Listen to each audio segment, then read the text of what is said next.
सबको जय मसीह की। आइए हम बाइबल में से वचन देखेंगे। भजन संहिता 119 अध्याय में 105 आयत में हम देखते हैं, परमेश्वर का वचन मेरे पाँव के लिए दीपक और उजाला है। परमेश्वर का वचन हमारे लिए दीपक है। वचन हमें सिखाता है कि हम संसार में कैसे चलना है। वचन ही हमें इस पाप भरे संसार में चलना सिखाता है। हम अंधे थे, हमारी आंखें नहीं खुली थी, हम पापी थे, पर परमेश्वर के अनुग्रह की दृष्टि से हम पर प्रकाश हुआ। हमारी ताकत से नहीं, पर परमेश्वर के अनुग्रह से हुआ। मूसा ने कहा, मुझे अपनी गति सिखा। हमारी सोच निकम्मी है। हम मनुष्य हैं, लेकिन हम सोचते हैं कि परमेश्वर भी हमारे जैसा ही है। उसमें भी कमियां हैं जैसे हम में हैं। लेकिन परमेश्वर मेरे जैसा, ना आपके जैसा, वह किसी जैसा नहीं। वह किसी के तुलना में आने वाला नहीं है। हमारे साथ बातें करने या समझाने के लिए हमारे साथ वह व्यवहार करता है। आगे हम वचन में देखते हैं, परमेश्वर महिमा का पिता है। उसी ने ही हमारी आंखें खोली है कि हम ये वचन सीख सकें। परमेश्वर ने ही हमें चुना है। हम में कोई खूबी नहीं है। हम परमेश्वर की आदत को समझते नहीं हैं। ये हमारी गलती है। आदि में परमेश्वर ने आकाश और पृथ्वी की सृष्टि की। यहोवा मेरा चरवाहा है। हम कितनी दिलेरी से बोलते हैं कि हम ये दिलेरी कहाँ से आई। यहोवा मेरी ताकत है, वह मेरा बल है, वह मेरा गढ़ है, वह मेरी पनाह है। हमारे जीवन में कितनी ही समस्या हो जाए, वचन के द्वारा सारी हल हो जाएंगी। हम आगे देखते हैं, परमेश्वर ने हमें अपनी समानता और स्वरूप में बनाया। परमेश्वर हमारे साथ कैसे बातें करता है। हम उसके लिए कितने कीमती हैं, लेकिन हमें हमारी कीमत का पता नहीं। यहोवा की दृष्टि पृथ्वी पर लगी रहती है कि जितना मन उसकी ओर निष्कपट रहता है, उनकी सहायता में वह अपनी सामर्थ दिखाए। और आगे हम देखते हैं, परमेश्वर की दृष्टि सारे संसार में होती है, लेकिन जो उसका भय मानते हैं उसकी ओर लगी रहती है और निष्कपट रहती है। परमेश्वर उनकी सहायता के लिए हमेशा होता है।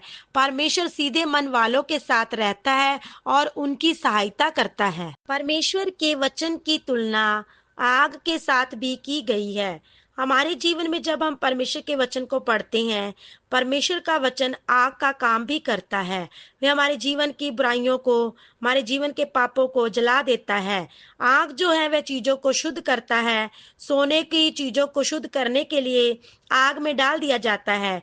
परमेश्वर के वचन को पढ़ते समय परमेश्वर का वचन जो आग है, हमारे जीवन की बुराइयों को दूर करके शुद्ध करता है। परमेश्वर का वचन एक हथौड़े के साथ तुलना की गई है। हथौड़ा क्या काम करता है, हम जानते हैं। हथौड़े से हम चीजों को तोड़ते हैं और उसको छोटा बनाते हैं। परमेश्वर का वचन बहुत सामर्थी है। प्रभु का वचन पढ़ने से प्रभु हमारे अहंकार को तोड़ता है। प्रभु का वचन इतना सामर्थी है। प्रभु के वचन को बोलने के द्वारा शैतान के गढ़ों को हम ढा सकते हैं, हम तोड़ सकते हैं। आगे हम वचन में देखते हैं, बाइबल के वचन में यिर्मयाह 23 अध्याय की 29 आयत में देखते हैं, परमेश्वर के वचन की तुलना दो धारी तलवार के साथ की गई है। तलवार बहुत चोखी है। जब परमेश्वर का वचन बोला जाता है, जो परमेश्वर का वचन तलवार है, हमारे जीवन को छेदता है, आर पार छेदता है, हमारे हृदय को काटता है, हमारे घमंड को उतारता है। सिर्फ सुनने वालों के, इंसान के नहीं, बोलने वालों पर भी दो धारी तलवार भी लागू है। दो धारी तलवार है, दोनों तरफ धार है। उसकी तलवार दुश्मन पर हमला करने के लिए इस्तेमाल की जाती है। हमारा दुश्मन कौन है? हमारा दुश्मन शैतान है। शैतान के कामों को तोड़ने के लिए एक हथियार हमारे हाथ में दिया गया है, परमेश्वर का वचन है। वचन को इस्तेमाल करके शैतान की चालाकियों को हम तोड़ सकते हैं। शैतान अगर आपके जीवन में भय को डाल रहा है, परमेश्वर के वचन को इस्तेमाल करके उस भय को तोड़िए। यीशु मसीह की परीक्षा जब हो रही थी और यीशु मसीह शैतान से लड़ने के लिए वचन का इस्तेमाल किया, वचन को हथियार के समान इस्तेमाल किया, हमारे जीवन में भी अपनाना है। आगे हम बाइबल में वचन पढ़ते हैं, याकूब 1 अध्याय का 23 और 24 आयत में परमेश्वर का वचन की तुलना एक शीशे के समान की गई है। हम वचन जब पढ़ते हैं तब हम उस वचन को अपने जीवन में देखते हैं। हमारा जीवन कैसा है, हमारे जीवन में कहाँ कमी है और हमें कहाँ सुधरना है।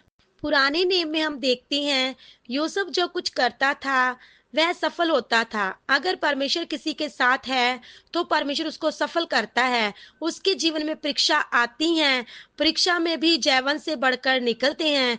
इसी प्रकार परमेश्वर का वचन दर्पण भी है। बाइबल में वचन देखते हैं, भजन संहिता 19 अध्याय का 10 में जब हम देखते हैं, हम चारों तरफ देखते हैं इंसान बहुत मेहनत करता है ताकि बहुत सी चीजें को खरीद सके, जैसे सोना, चांदी, कुंदन। परमेश्वर का वचन इससे भी बहुत श्रेष्ठ है। कोई आपसे पूछता है आपके जीवन में अनमोल चीज क्या है?